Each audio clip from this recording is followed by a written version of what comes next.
All right, welcome back into another episode of the Royals Farm Report podcast. My name is Alex Duvall. I'm joined as always tonight by Joel Penfield. Joel, love the hat. I don't know if you saw they're like white, the new ones he released. I don't know if it was today, but they were pretty cool looking. So love the hat. Welcome back. How we doing? Hanging in there, man. I had a sick kid over the weekend, so that made things a little difficult here. But we're getting through it. And March Madness was awesome today. We got more baseball coming up this weekend. Pokes are hot. 11 straight wins, swept Kansas, so feeling good right now. Outstanding. I thought Mizzou had a chance to help their regional bid out today and decided to drop one late to Arkansas. So they will be in a fight all year, I have a feeling. Josh, how are we doing? I love that hat, by the way. Yeah, just got a great hat game this week apparently, but yeah, doing good. Took advantage of the semi-nice weather today. Had a yard work day, so my body's feeling it so far. That is like the most that is the day I look forward to the least all spring, and I never feel so good as to when you're done. Right? You look around, everything looks beautiful. It's like I always hate like the anticipation of that day, but the after feeling of the yard work day in the spring is outstanding. It's fantastic. We did some stick burning, so my eyes might be a little bloodshot from the smoke. We'll see how that all turns out. Yeah. Little bonfire. Hey, it's a bonfire, I swear to God. Yeah, you and me both. I'm so hungry right now. I had a bonfire and some Doritos earlier, so well done. Show is brought to you guys, as always, by Kansas City Strength and Conditioning, KCSC home field out in Olathe, the home of Scott Barlow this past offseason, baseball, softball of all ages. If you've got a kid needs help with their baseball training, check out Kansas City Strength and Conditioning at home field in Olathe. Really quick, did you guys see the Katel Marte extension? I did. 5 for 76 with a bad Diamondbacks team. 5 for 76, and here's my thing with this is what I want to get into really quick before we start.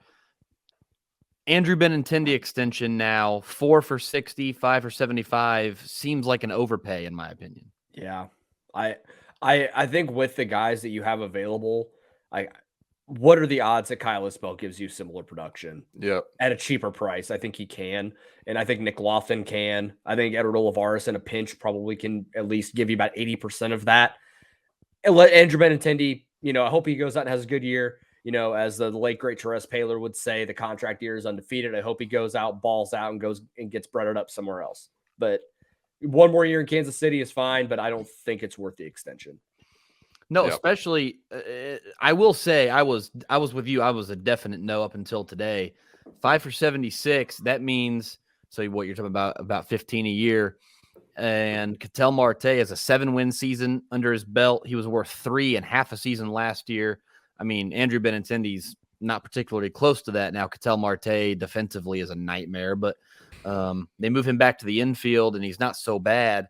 I really think that is the absolute maximum you could anticipate for Andrew Benintendi, and I am in no way, shape, or form ready to give him 5 years. So if Benintendi wanted to sign for 3 and 45, that'd be the absolute max I would go to. But anyway, Katel Marte just signed that extension. Wanted to bring that up really quick.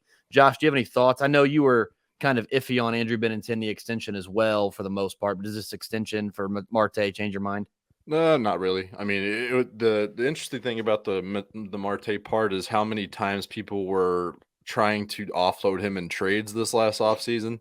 Seemed like he was being brought up in just about every conversation that could be had, especially with Royals needing some kind of outfield depth, if you will. But yeah, I mentioned this on One Royal Way with Joel this last week. Is Isbell? It feels like he's the same profile more or less than Benintendi.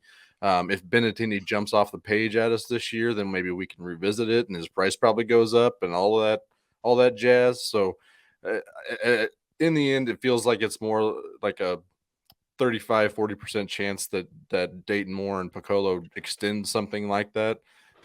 Obviously, they like him and they traded for him, so it wouldn't surprise me one bit if they wanted to keep him around for long term. But I'm kind of out on it at the moment.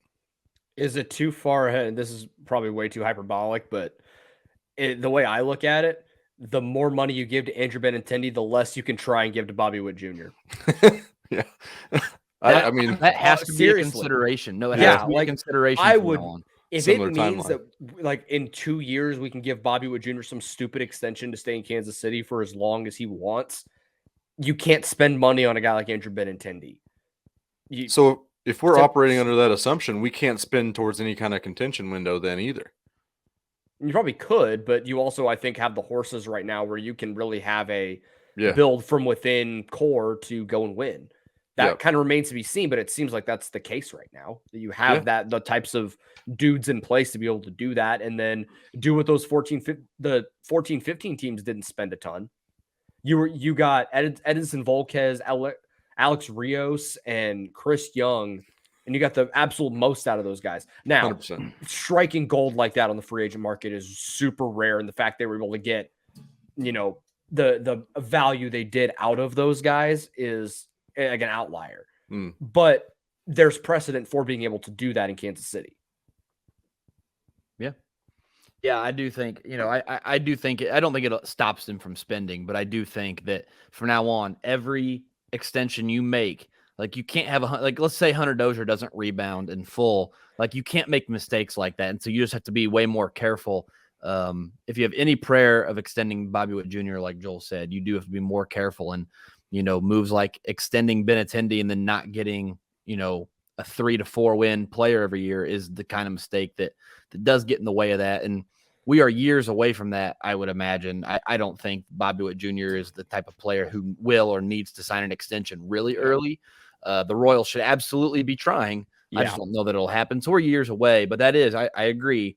Every mistake you make, it decreases the probability of that happening. So getting back to the minor league side of things tonight, we are going to do a little bit of a fantasy league here, a little 3-team league between myself, Josh, and Joel. And that will move all year throughout the minor league and major league season. We are going to include major league service time, major league games for this league. So if you listen to the podcast most recently, our most recent draft where we drafted potential leaders in specific categories, we're not counting major league time. So that was kind of a caveat to that. But I want to read you really quick how the league will work for our fantasy league this year. And we'll post updates on it. I will post probably every Monday on the off day. I'll post like a little snippet about how the league is going, but just for a little entertainment value here. Here's how this is going to work. So the player must start in the minor league. So like if Jackson Coar makes the big league opening day roster, he is ineligible. We're going to draft 10 players, 5 hitters, 3 starters, a reliever, and then a flex pitcher. 5 points for every home run, 3 for a triple, 2 for a double, 1 for a single, 1 point for a walk, -1 for a strikeout, 2 points for a stolen base, 1 point for an RBI, 1 point for a pitcher win, 2 points for every strikeout, -1 for every walk, +5 for a quality start, +5 for every 10 innings pitched, and +2 for a save. I shuffled the draft order before we got into it. The order will go myself, Josh, and then Joel, and then we will snake around.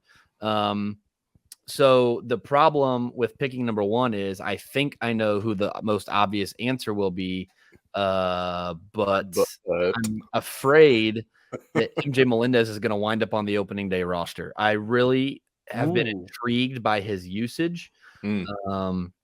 I am concerned that he will start on the opening day roster. I really don't like, the situation he's in. And I'm also afraid that if he makes the big leagues, that he won't produce like guys who are in the minors all year. Right. And so with the first overall pick in our 2022 fantasy league draft, I am going to take Brewer Hicklin. Okay.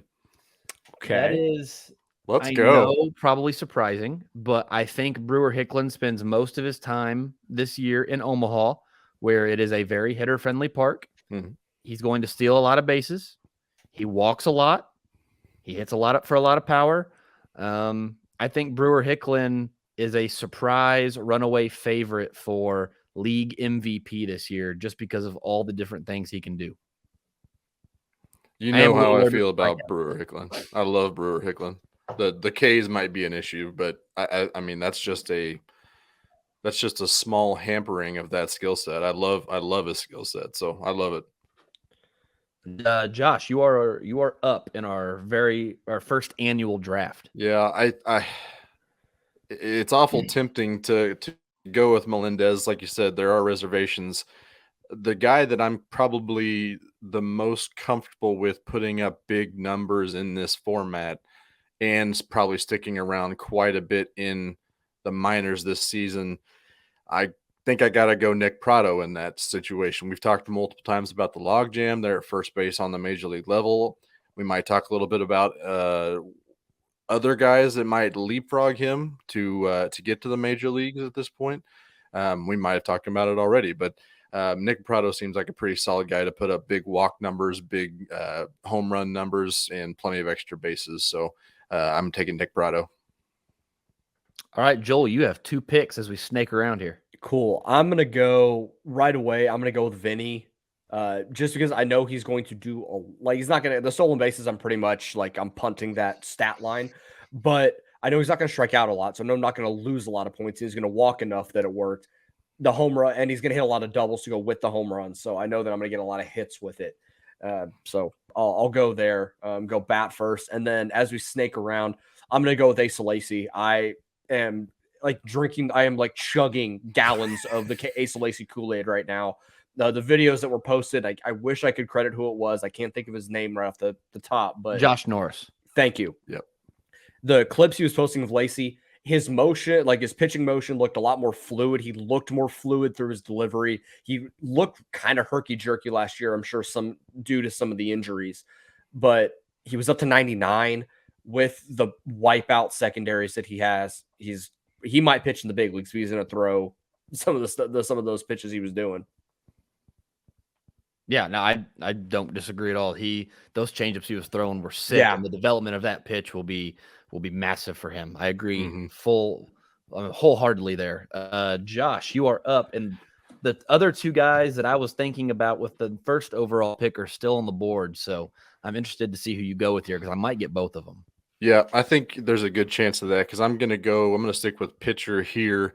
Guy's been showing really well in spring training so far. I think he debuted last year, pitched really well. I'm going to go Angel Zerpa.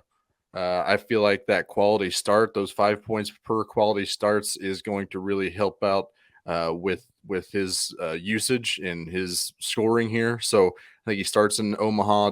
Probably doesn't make it up to the major leagues a ton this year, but he showed that he can handle major league time too. Yep. So I love me some Zerpa this year.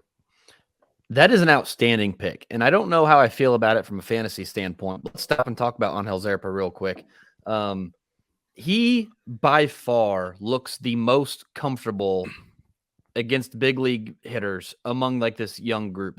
Jackson Kowar, Daniel Lynch, and even Brady Singer at times just look uncomfortable. It doesn't look natural. It looks robotic. It looks mechanicked in practice. It's where's there's some we need more fluidity in some of this. I think Chris Bubich actually does a good job of that. Yeah. He just doesn't have the same kind of stuff.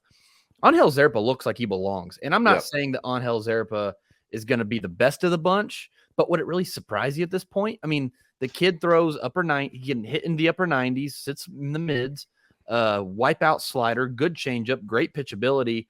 And I think the sign, if you talk about the first sign that a pitcher is going to play in the big leagues, he came up last year and was throwing fastballs by guys, which tells me that they're not picking it up great, that there's something there. There's at least some level of deception.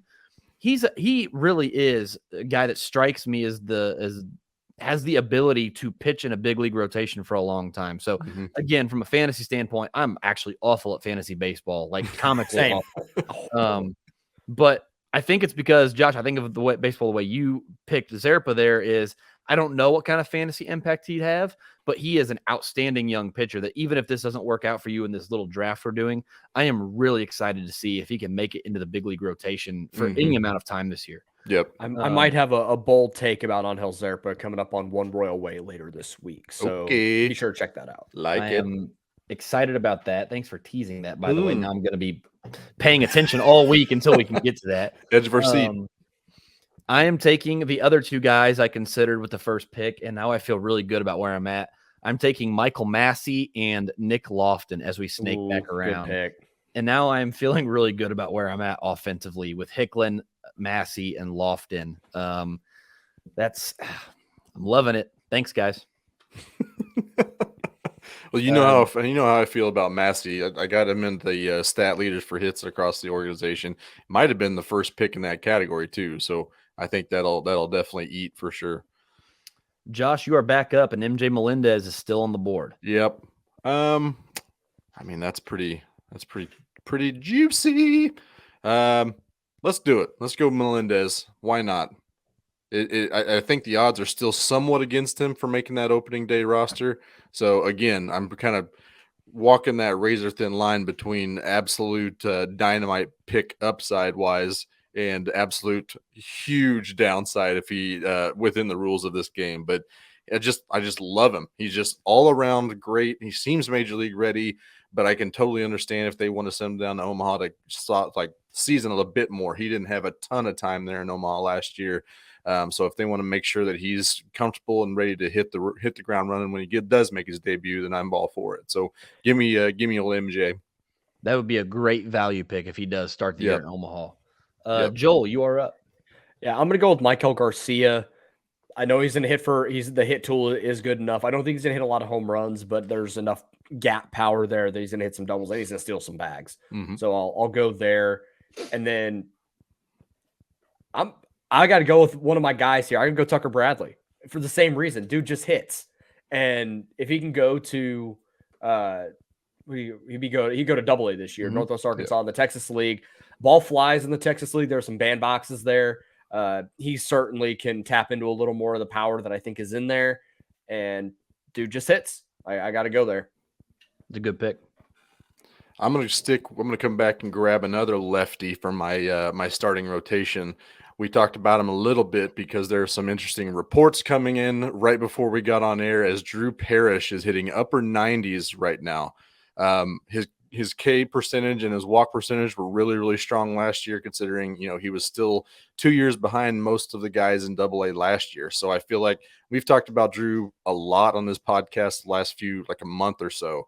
I think we're all pretty gassed up about his potential, but if he's hitting upper 90s, that is bonkers, and he's got super upside all of a sudden. So give me Drew Parrish to be the second starter of this rotation. It's a good pick. That's who I was going to take. So give me a minute to recalibrate here. It's a really good pick. I feel like he's also going to put up some quality starts as well. So I feel really good having Zerpa and Parrish kind of with that. Yeah, I really like my hitters, and I don't have any. Oh, I'm going to go Anthony Veniciano. Mm-hmm. I'm going to take the 2021 strikeout leader in the Royals organization. And then I'm kind of looking through my board here. I'm stuck between two guys. I guess I have to have one reliever. So after Veniciano, I'm going to take – do I even need to say it, or do you guys know? No. William? Yeah, young Bill Klein. Old Bill. So, okay, there's two pitchers. I feel better about where I'm at, although there's a couple of bats I left on the board that I'm not thrilled about leaving on the board. So hopefully they'll still be there when we get back around. One of them is not, and that is Seuli Matias. Yeah. We got those home run balls between him, Prado, and Melendez. I got home runs on lock, baby. And there's a chance, by the way, that he starts in Double-A where I think he will hit 50 home runs. I mean, why? I think he does, right? I think he does start in Double-A because he didn't necessarily show he was ready for Triple-A last year. No, I think there's a really good chance. Now, you're going to have to deal with the strikeouts. The strikeouts 100%. Are going to be problematic. Did I say -1 or -2 for strikeouts? It's -1. -1. So he's going to strike out a ton. You're going to have to deal with that. It's going to wipe out his singles probably. I mean, he'll probably strike out more than he hits singles, and it might even catch up to the doubles, but he might hit 50 home runs, which between him, Melendez, and Prado, if they get any significant minor league time, you're going to rack up the home run tally there. So that's a good pick. Well, he also has a pretty solid walk rate, 8.6. So that's also the unsung hero between the three of these dudes is all of them have really good walk rates. So hopefully that is enough to cancel out or do a good job denting into those strikeouts that he's going to rack up for sure. Yeah, that's well done. Joel, you got 2. Ooh, man, we're getting slim pickings just a little bit.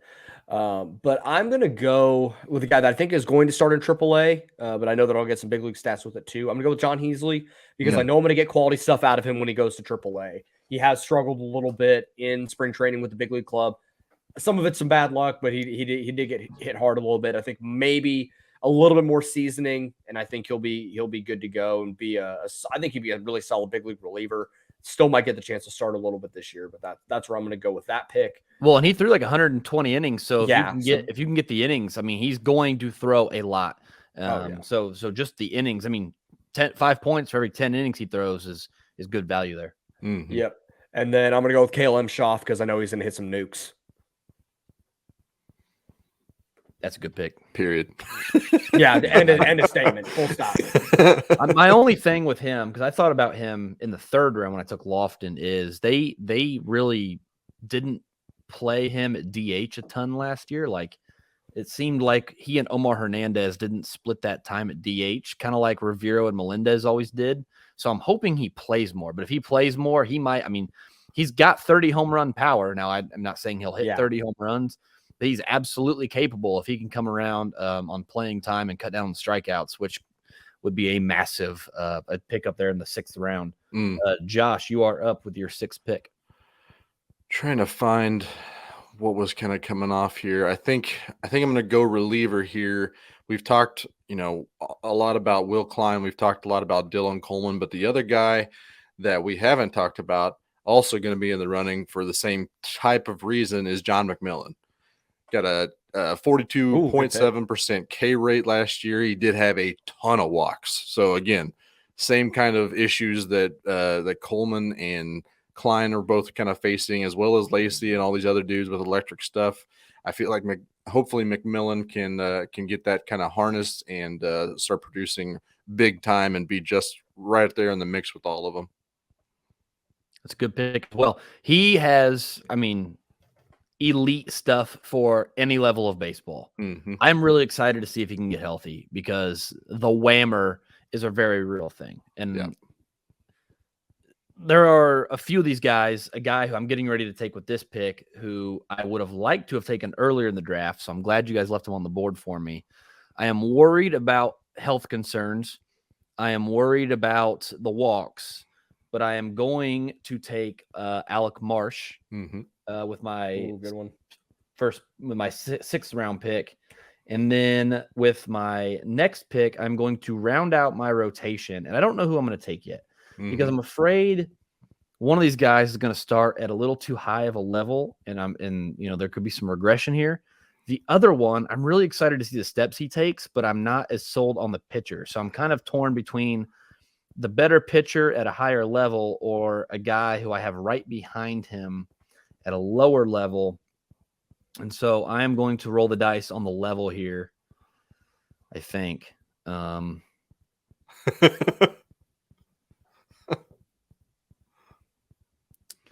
Sorry, I know I'm taking a while. Yeah, hell, why not? Just to get his name out here, if nothing else. I'm going to take Adrian Alcantara against the better I like judgment. That. Sneaky. I like it. He just does a lot of really good things. He doesn't walk a ton of batters. He strikes out his fair share of batters. We don't really have a way to set up like an ERA league with rolling points here. So I'm not worried about the home runs, so to speak, as much. But I think he's going to throw a lot of innings. I think he's going to strike a lot of dudes out without walking a ton of guys in the process. So hopefully that high A team competes a little better. I hadn't thought about that in terms of getting wins, but I think there'll be a lot of quality starts from Adrian Alcantara again in 2022. So Josh, we are back to you. This is a guy I'm kind of surprised that you kind of let him fall, but give me Darryl Collins. 13.6% walk rate, 14.4% K rate, and a 22.3% line drive. Not going to hit for much power, but obviously I have a bunch of that, so I'm kind of trying to balance out the average a little bit. So hopefully I can get Darryl Collins kind of cancel out some of those some of those strikeouts that these other guys are going to bring to the table and level things out a little bit. That's a good pick. I would have taken Darryl Collins in next year's draft, like in the 1st or 2nd round. Yeah. I still think we're a year behind the power surge. I think in 2023, he might hit 30 home runs at Double-A, get close to the big leagues. So I'm a year away on him, but I love the pick. I love the kid. So I am rooting for him harder than just about anyone. So we'll see how that plays out. Hoping his speed will actually produce a little bit too. We'll see about that too. Joel, you got 2. Okay, so where can you give like an update of like how many of each we've taken, just so Yep. or at least for So, me. So Joel, you've got Pasquantino, Garcia, Bradley, and Emshoff. You've got 4 hitters, okay, and you've got 2 starters, okay, Lacy and Easley. all right. I'm gonna go with the reliever here. I'm gonna take Jeffrey Del Rosario. Okay. Because I don't know if they'll send him up to AAA. I think they'll probably keep him in Double-A because he was the youngest pitcher at the level last year, and he was good in certain spots. And I think the stuff is just too good that eventually I think he'll end up being a really nice closer and probably get some time in AAA this year coming up soon. And then I'm going to take my last hitter. This is certainly a risk, but I'm willing to take it because I think the dude is just too good. I'm going to go with Eric Pena. I think the tools are too loud. The guy is too good of a player. I know it's his first full season of affiliated ball, so there's a lot of risk with a 20-year-old in low A. I don't care. I think he's going to break this year. That's interesting pick. I really like it. I really, really like that.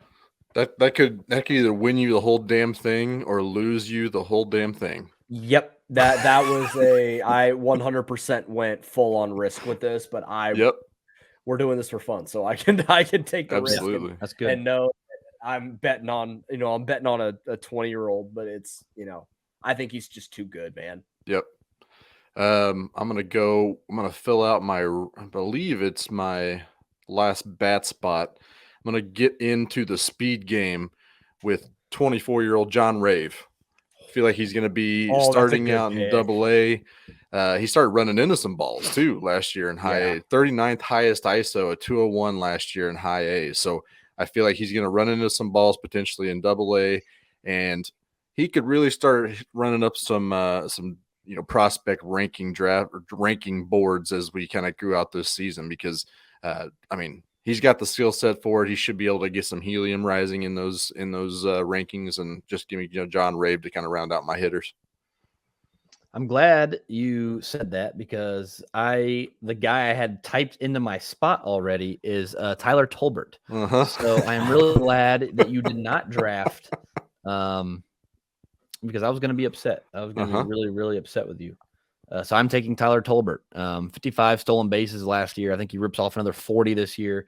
And Tyler Tolbert has like some sneaky power. 11 doubles, 7 triples, 6 home runs.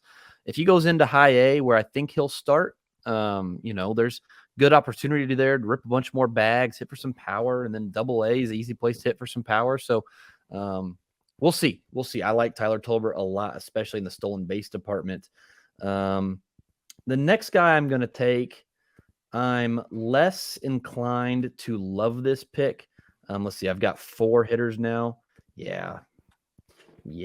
Like I don't know what to make of this, and I'm kind of in a wait and see mode. Like I'm in a holding pattern with this dude, mostly because I don't know where he's going to be. Like I'm almost worried that he won't even be in the organization for very long. No, I'm not going to do that. No, we're not going to do that. I thought about taking Gabriel Cancel, but I'm really afraid he's going to wind up getting cut and won't be in. If he gets cut, are we playing it? They have to be in the Royals organization, or can I keep him if he goes and plays for Baltimore? I think you have to go, and I think the rule should be if that happens, and you go and get like some rookie ball kid. Yep. And just really throw a dart at the wall. Fine, I'm going to take Carter Jensen. There we go. I debated as my pick was coming up between Jensen and Pena, but I don't know. I think Pena is a little more well-rounded, but Jensen can just kill the ball.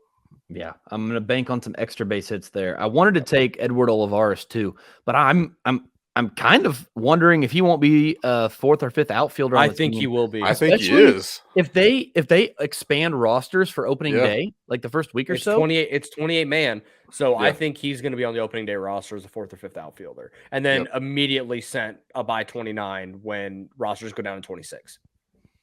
because I we was worried wouldn't have about it that. any other way. So I'll take Carter Jensen there, and pray that he starts in low A, because if he doesn't go until the Arizona League, that could really hamper my numbers. Josh, you are up. That 28-man rule is really good. It could open up some interesting opportunities for guys like Lynch and Bubic and Kowar, because you got to think that they don't need that many starting pitchers. They don't want them to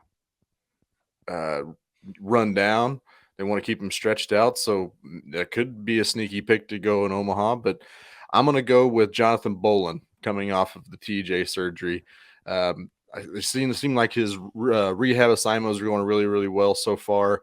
He'll probably still need to be ramped up and miss like a month or two of the season. But when he hits the ground, man, he was just so good last year and the year before that I feel like he's going to make up for lost time really, really quickly. Interesting. Really interesting. So you're banking on him being back pretty quick. Yep. Okay. We'll see. Joel, you are up to your last two picks. You are out of hitters. You have Lacy and Easley in your rotation. Del Rosario, it would be a great relief pick if he relieves. Do you want to gamble on him being a reliever, or do you want to take an actual reliever here for sure and then another starter? You got two picks. I'm going to gamble on him being a reliever. I do think some of the injury concerns he had in 19 and 20, and I don't think he got hurt last year, but I think trying to save his arm, I think they might still do it this year. I'll take that risk and think he's still going to be a reliever, because I think he has the chance to be an elite reliever. Like, the stuff is that good, and if he's good in that role, then you'll roll with it. Jeff Pontus talked about, a elite reliever is as valuable as a 4 or 5 starter. So at that point, I think if you can put him in there and be your 7th inning guy, you're in good shape. I'm going to go with Noah Murdoch to finish out my rotation. He's healthy this year. The stuff is ridiculous when he is healthy, and he's up into the upper 90s. It's 6'8". Like, I love guys like that, or I feel like that's a pretty easy pick. I think there's a lot of strikeouts in there. And then my wild card pitcher, give me Ben Kudrna. Mm-hmm. I think he's the dude that has the best strikeout stuff of those three. And if he really is sitting upper 90s, then I'm going to feel really good about that being the steal of the draft. That's a great pick. Love that. If you're going to go Kudrna, I'm going to go Mazzucato. One of these dudes is going to hit, if not both of them. They're not both going to miss, so that's just the laws of the land. So I would give me Frankie Mazzucato.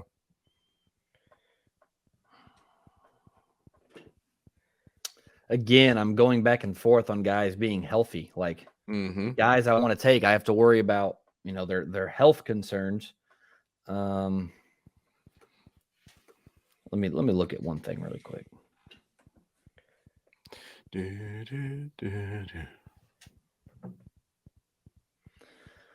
don't really want to take another reliever because we've built in incentives for guys starting. So I don't really want to take another reliever, but there's a guy that we didn't talk about that I think is like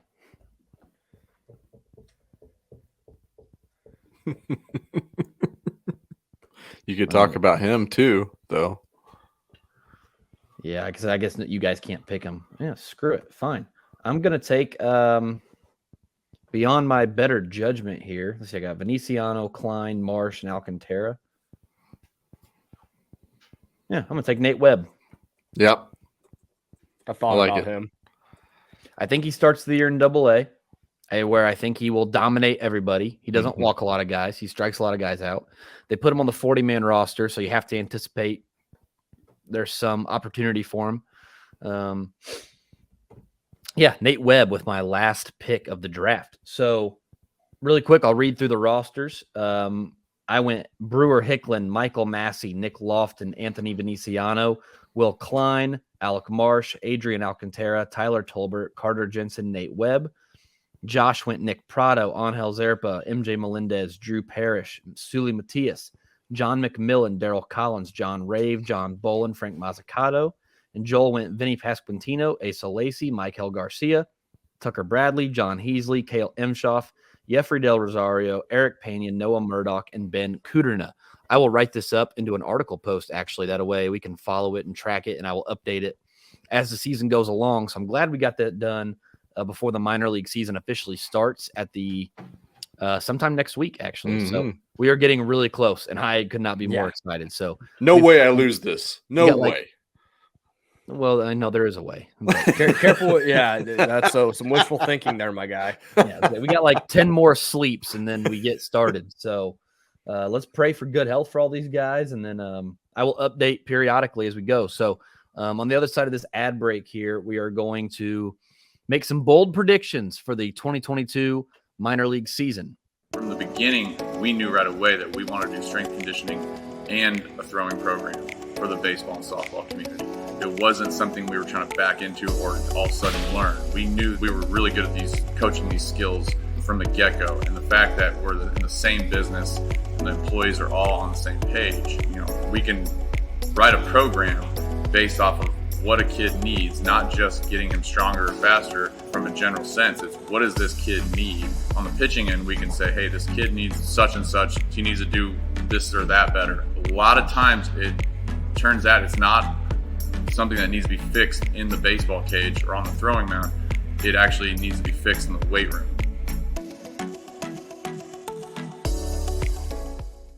All right. Thanks to our advertisers. I really quickly want to throw out Drum Farm. Drum Farm is a foster care center in Lee Summit, Missouri, off of that Lee Summit Road. It's right there by the golf course. Drum Farm has, I think most famously, a Compass program that is super beneficial for guys who age out of guys and girls, people who age out of the foster care system. In the U.S., we have a great system set up for foster care kids under 18. And then when they age out, the statistics get kind of glaring in terms of where they end up because we just kind of throw them out to the wolves on their own, right? So the Compass program at Drum Farm takes care of kids as they age out of the foster care system, as they get into college and start their lives. So really cool deal they got running out there. Thanks to them for partnering with us this year.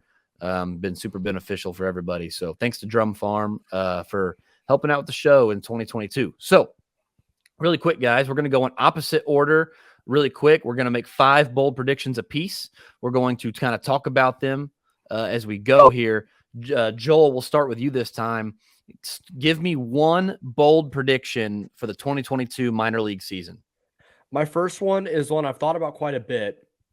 This is one I thought about bringing up on One Royal Way, but I think it's probably better suited for this show. I think Vinny's going to get called up before Nick Prado. I had that on my list too. Yeah, I think that is, and it's not, and I don't mean that as a slight to Nick Prado. I think he has completely turned his career around, and he is going to be a very good big leaguer. And I think, and Prado certainly has a higher ceiling from a defensive perspective, from a little bit of athleticism perspective, power. But Vinny right now is a more polished hitter. He puts together better at bats. He's not striking out as much. I think he has a chance to be a solid big leaguer out the gate. Whereas I think it's going to take a little bit of time for Nick Prado. So I could see the Royals, if they think they have an opportunity to win games and compete for that third wild card spot, maybe bring up Vinny because he's going to put together some better at bats in that DH spot. Not maybe starting every day, but a guy that can help impact you right now at a, maybe not the ceiling that a Nick Prado can if he reaches that full potential. Interesting. I like that a lot. Yep. I had the same exact stuff there. Yep. I think I got to go with my next one is because it's probably the one that we've also talked about almost endlessly on this. And I think Asa Lacy is going to lead the upper minors in strikeouts this year. I think he also ends up as a top 10 prospect in all of baseball. I think his stuff is incredible. We've talked about that. It was already showing out at high last year at 33.3% K rate, even higher in the Arizona Fall League. And I think that he's still going to have plenty of things to work out as far as command issues go to make sure that his stuff is, harnessed and ready for the major leagues when he hits the ground and makes his debut. So I think he starts out in AA, has that success at some point, does get up to AAA, might get a September call up, but I mean, they don't have those expansion rosters anymore, so they don't have those, those debuts in late September like they used to. So I think he spends most of, if not the whole season in the upper minors, and he takes the K crown at the upper minors this year. Interesting. I like that. I think the only way that happens, just thinking about this, is if it's mid-season list, because if he, I think I said this last year when I wrote up a most likely to be the Royals' #1 prospect next offseason. If Lacy's too good, he becomes ineligible on prospect lists. Yeah. So I think if he does what you're saying, Josh, I don't think he is even on prospect lists in the offseason. So I'm going to give you the mid-season list there in our tally. Deal. Top 10 prospects by mid-season. He's got work to do then. Yeah, no kidding. You got a ways to go.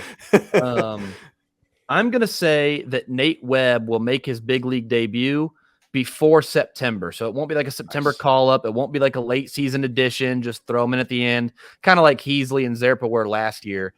I think Nate Webb is so good they call him up because of a production standpoint. So I'm going to go Webb debuts before September. So by the end of August, we're looking at Nate Webb as a big league reliever in Kansas City. And for my second bold prediction, I have already kind of said this on the podcast. I still think it's considered a bold prediction because I don't know how many people, like I've heard two different people now. One was on 810, I think, and the other one was maybe an MLB.com article that mentioned the Royals bullpen and didn't talk about Dylan Coleman in depth. So I'm going to say that Dylan Coleman is being used as the closer. And I know Mike Matheny in the closer role has been kind of arbitrary, but he's being used as the closer by June 1st. So by June 1st, Dylan Coleman will be the relief ace in the back of the bullpen after that whatever Barlow's fireman role is, that Coleman will be the closer. I like it. I mean, that's Matheny's type of skill set there, right? Throw heat. We also talked about Will Klein being in that role too. I believe his name did come up in that same capacity over the last few weeks too. So I like it. I could get on board with both those dudes, to be honest with you. I'm gonna stick with a leader, a king among all minor leagues again, and I'm gonna say Sueli Matias leads minor leagues in home runs this year. We had Melendez do it last year, or is that right? Am I wrong? Yeah, Melendez did it last year. I always get him and Prado and Conine all get mixed up because I knew they were in the running last year. But I think the Royals system follows it up. We go back to back as the minor league leader in home runs for the season, and Matias takes it home. Might not be that bold, but No, I like that. Because, I mean, that would require him to stay healthy, which is absolutely a bold prediction. Yeah. I mean, he had a 301 ISO in AA last year and just 90 appearances, and that was good for 6th with among players with 90 plate appearances. So we'll see. Joel, you got a couple of them. Similar to your take about Dylan Coleman, I think Will Klein is going to be in the Kansas City bullpen by August. Okay. It might even be earlier than that if we're being real. Yep. I like it. But he'll join Amir Garrett, Scott Barlow, Dylan Coleman at the back end of that bullpen, and all the flame emojis, just Elmo sitting in a pit of fire just all the time. If you throw less than 97, you can't pitch in this bullpen. You've got to go. If you can't hit 97, you have to go. What a welcome sign that is after watching the corpse of Wade Davis throw 88 last year. Or Greg Holland doing the same thing. Yeah. Joel, you got another one. Greinke doing it. Yeah. Nah, that's no joke. Yeah, but at least he can still. He can spin it really well. Yeah. I think Eric Pena will be knocking on the door of top 100 prospect lists coming up here soon. I know that he had the fanfare when he was a J2 pick, but I do think some of that kind of fell off when he really struggled in the complex league and didn't end up going to Columbia like we all thought he might. But I'm betting on him in our little fantasy league. I think the kid's just too good, and I know how good the hitting development coaches are in the system to be able to get him right and get him rolling. And I think the tools are just too damn good that he's going to be knocking on that door. I don't think he'll end up on the list, but I think he'll at least be on that kind of honorable mention, kind of like Vinny was, of like, hey, this dude is really good, and probably would be on this list if it weren't for pick a person. Mm-hmm. Yep. Okay. I don't hate that at all. My next one, I always question the boldness of these takes, but this one might be a borderline boldness as well. I'm going to say MJ Melendez catches more games for Kansas City, the major league team, than Cam Gallagher does. That's bold. You think it's bold? because I mentioned on Twitter a couple times that the 40-man spots are going to be coming at a premium. We've talked about it a few times that Cam Gallagher apparently has trade value. So I feel like they're going to be looking to move Gallagher before the trade deadline to a contender that needs some kind of catching backup. And I feel like Gallagher is going to be that guy. So then they can use that 40-man spot for some of these guys that are, going to be eligible either in December, or if they need to call up Bobby Wood Jr. to fill up that spot. It could happen prior to opening day. So at that point, you move Melendez up to the backup catching role. You just spell Salvi a couple days. Apparently you can roll him out at third base potentially as well. But it just feels like Melendez is already breaking down the door, having a good spring training so far. And it's not that long of a road to see major league reps. So I feel like he can absolutely start taking on more games than Cam Gallagher does in 2022. I like that. And I thought you were going to say Salvi. I was like, whoa. Okay. I thought about it, but I was like, well, I don't think we're there yet. It's like that what is that Family Guy episode? He's like, whoa. This is not my Batman glass. Is this the third week in a row we've had a Family Guy reference? Might be. Seth MacFarlane's going to be pissed. I've got a great one for next week, and I cannot wait to share it with you guys. In fact, if I wasn't afraid of like copyright problems, I would share my screen so you guys could watch it with me. But, I'm going to throw out, and this is I'm gonna tell you why it's a bold take, because last year this player. Hang on, I got to go back to batters. I have to go to stolen bases. So last year, Michael Garcia stole 35 bases and hit 4 home runs. This year, I'm going to say that Michael Garcia is going to steal 40 bases and hit 5 home runs. Ooh, look out. I can see it. All 5 of them. All 5. So let the boldness waft over you, listeners. He's going to be playing in Double-A, I think, at some capacity this year. So he's going to be moving up a level. He's going to be stealing bases. He's going to steal more bases than he stole last year, hit more home runs. But I'm going to say he gets 40 and 5. So I don't know how bold that is, but I think the two of them together qualifies. Yep. I'm also going to say that Angel Zerpa makes more big league starts than Kowar and Jonathan Easley, not combined, just both of them in 2022. I think Zerpa is going to come on really strong. I agree with Josh that I think he starts in the minor leagues. I think he starts in Omaha, but I think he's in the big league rotation by June or beginning of July, and I don't think he leaves. I think he's really good. I think people are overlooking him quite a bit.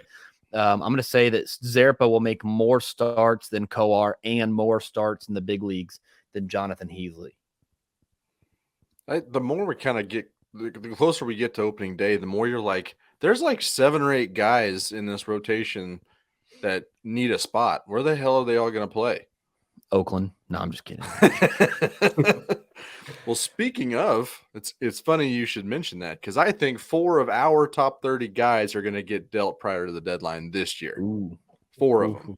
It's going to be a gut punch. It's going to have a lot of reorganization on our rankings. And maybe that comes up in just a second too. But I think it's going to be a deal for a couple pieces potentially. And I've got one in mind. I don't think you guys are going to like it, but it feels like something they would do. I think 4 of the top 30 guys go to Colorado for German Marquez and Garrett Hampson. You get a good solid starter, and then you get a good utility guy. Both of them are controlled through 2024. Feels like Garrett Hampson can be that utility guy, if not a full-on starter by then. He's got great speed. German Marquez. Yeah, it seemed like his best positions field-wise were second base and center field. Does that sound like somebody we know that also is going to be his contract be coming up as well?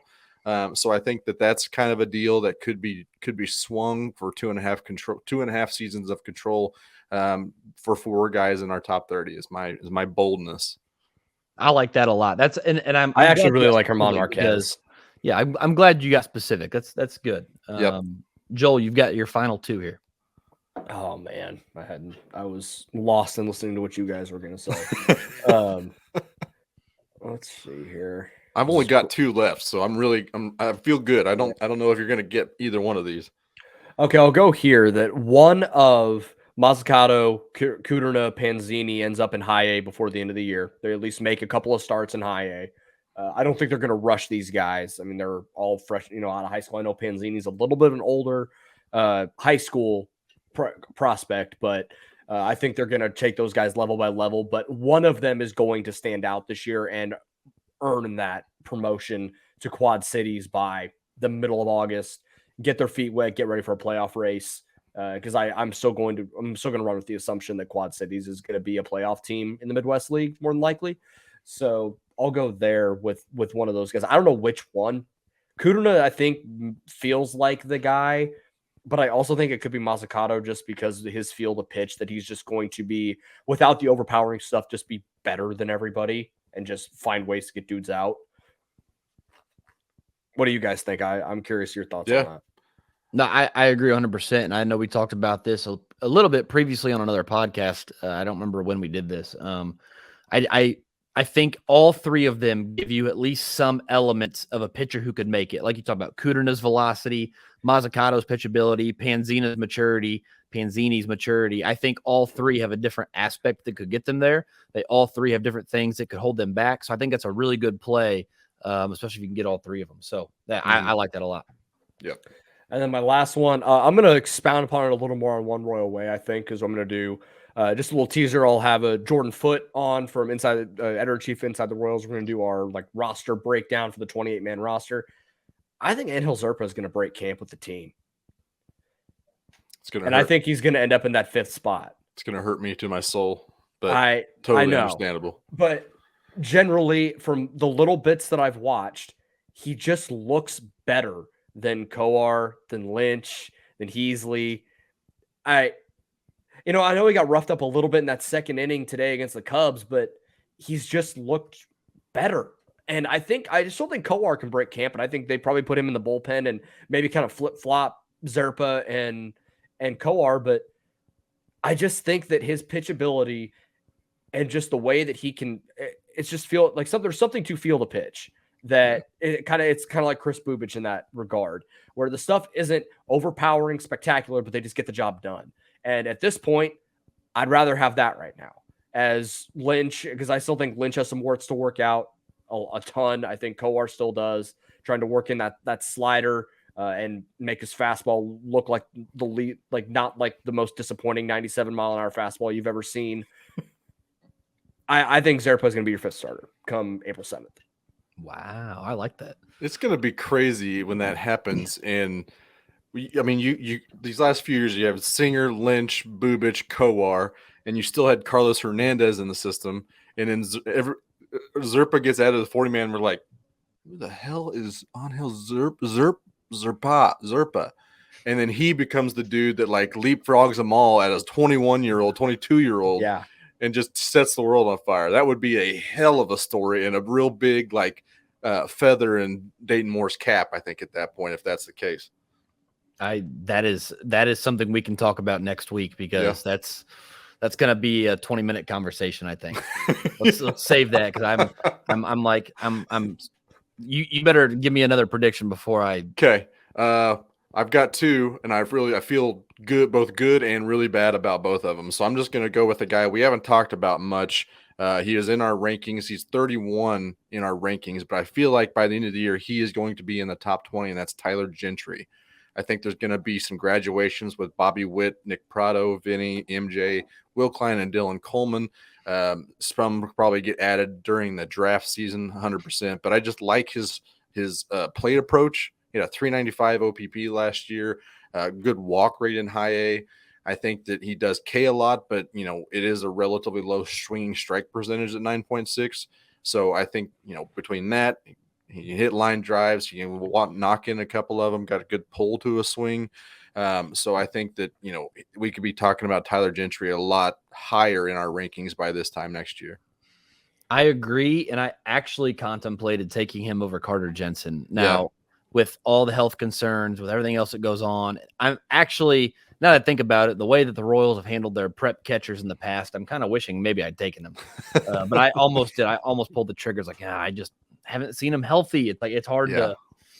So I am going to start my last prediction with a caveat. I pay attention to 4. Which way do I need to move it? 4 major. Pick number 3, my lord. 4 major lists for top 100 is for me is Prospects Live, Fangraphs, Baseball America, MLB Pipeline, and I'll even throw Baseball Prospectus in there. Keith Law at the Athletic does one.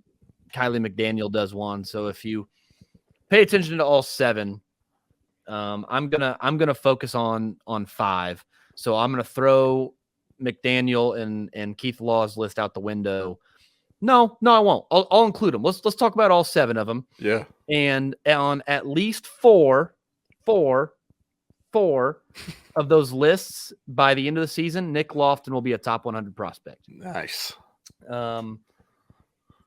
He doesn't do anything bad. There's nothing that he does that you think, ooh, that's going to be the biggest reason he doesn't make the big leagues. Like, he hits for enough power, and everything else he does is good. And I don't understand where all this lack of a love for Nick Loftin is coming from. I think he goes to Double-A, sets the world on fire, and is knocking down the door of the big leagues by August. I really believe he's going to turn heads in a way that we don't see from not 100 prospects. Like, we see this from time to time with guys in the 80 to 100 range where they go nuts and all of a sudden they're top 30 prospects and then all of a sudden they're here. Like, I think Chris Paddock did that a few springs ago, where it was like he was a fringe top 100 guy, kind of like Loftin a little bit, and he went so nuts. He was like the number 1 right-handed pitcher on MLB Pipeline coming in. It's like, okay, like there's some clear recency bias here, but I think Nick Loftin goes bananas like that. So I'm going to say he is on 4 of the major 7 top 100 lists. Okay. I do think that has a very real possibility of happening if he plays center field every day in Double-A, which he's, when you look at the Royals player development page, when they post the rosters of all the minor league games, he's in center field leading off every day. If he can do that and be good, I think he's a good, I kind of look at him, and I've talked about it before, like him and Kyle Isbell to me are similar athletes in that they are good athletes. I don't think they're everyday center fielder athletes. But if he can prove me wrong there and be that center field prospect that the Royals really don't have, he's going to be on top 100 lists. I wonder, and I'm just kind of theorizing, I wonder if some of the lack of love for Nick Loftin is the fact that he's a college player that's a utility guy. Kind of like what Merrifield, like in that same regard of, well, he can play second, he can play right, he can do all these things, but does he have a set position? What can we do with him? I do think there is a certain amount of, like, when you are positionless, that maybe probably turns some of these scouts off to putting you on, like, wanting to put you on some of these lists. But which is hilarious because you are absolutely right. Even though that is a clear pro, like, it is clearly a good thing to have. Absolutely. Like, versatility is clearly a good thing, but you are absolutely right. Look, I think scouts do kind of knock that down from time to time. Aren't those dudes, like, don't they get reputations or utilities because they're not great at anything? It's like a jack of all trades, master of none. Right. Sometimes, but like, that's not the case here. It's like Ben Zobrist. Like, Ben Zobrist was clearly in his prime a good infielder. He's just capable of playing all these other positions well.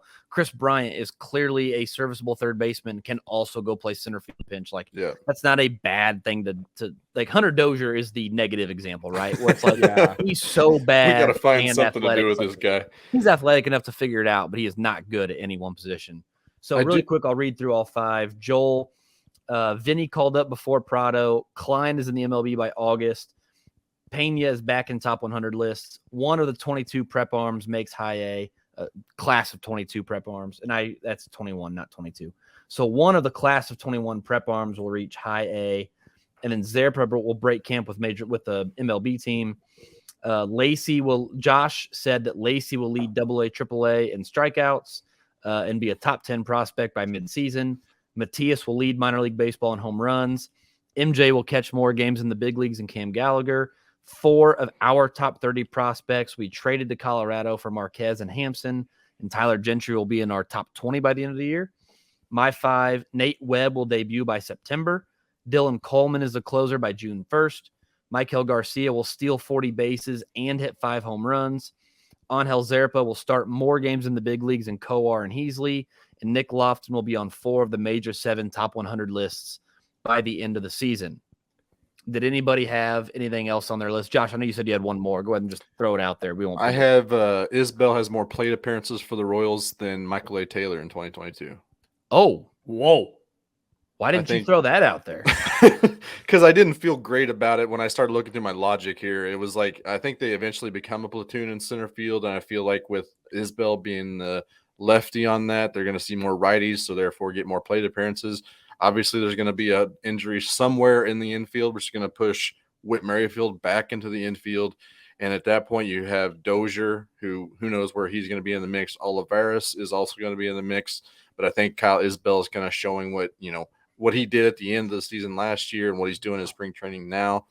He's just earning that spot. So I think he's going to be in the conversation a lot more this season.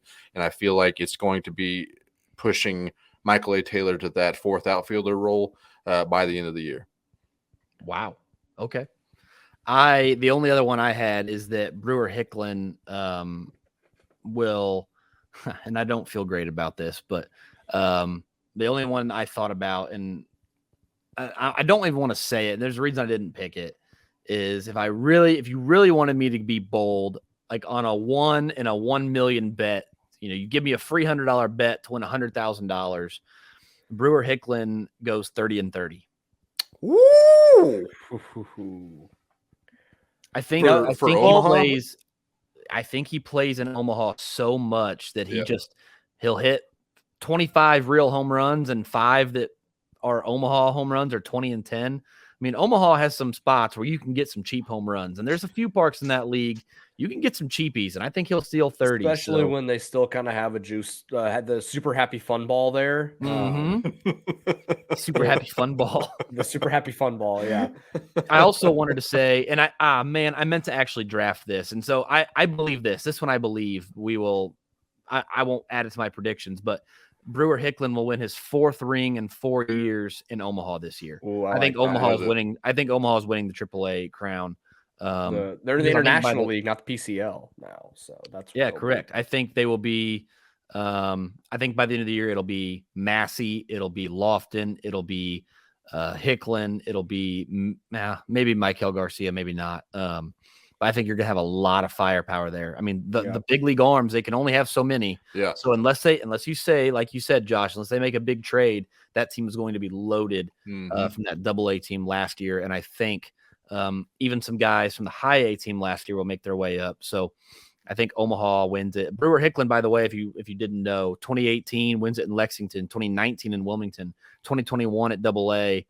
And then I think he will win his 4th ring at Omaha this year. So he gets it at every level in minor league baseball. So that's really all I had tonight. So I wonder if that falls under the intangibles. Like Brewer Hicklin has to get a roster spot because all he does is win rings. It's a good luck charm, I guess. So my last one, of the minor leagues. I didn't pick this one because I think it's kind of silly, but I don't think it's a terrible thought exercise. If the Royals are in enough contention that they think they can get that 3rd wild card spot, because we know the way the Royals like to play baseball when they're in contending baseball, Tyler Tolbert will get called up a la Terrence Gore. I love it. I cannot wait. That's good stuff. I wish those of you who don't know Tyler Tolbert, I'll go find some video. The dude can fly. Holy cow, he can run. 55 stolen bases, caught stealing twice. What? That's crazy town.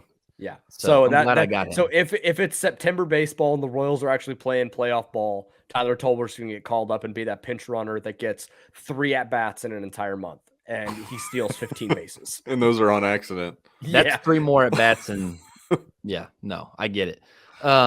Big thanks tonight to KCSC and Drum Farm for partnering with us this year on the show. Big thanks to KCSN for having us. Tune in next week. We're going to break down what we anticipate will be the minor league roster. So hopefully they're out, because that's what we're planning on doing next week. So stick around next week. We'll break down the minor league rosters. Who's in Omaha? Who's in Northwest Arkansas? Quad Cities, Columbia. Are there any surprises? Anybody left off? Anybody who's on that we maybe didn't expect? So stick around. We appreciate you listening. Like, subscribe, review, share, send it to your neighbor, send it to your friend. Go grab your grandma and grandpa's phones, download the podcast to their phone. I don't care if they listen to it or not. They got to download, subscribe it. So Thanks again for listening. We'll be back again real soon. We'll see you guys later.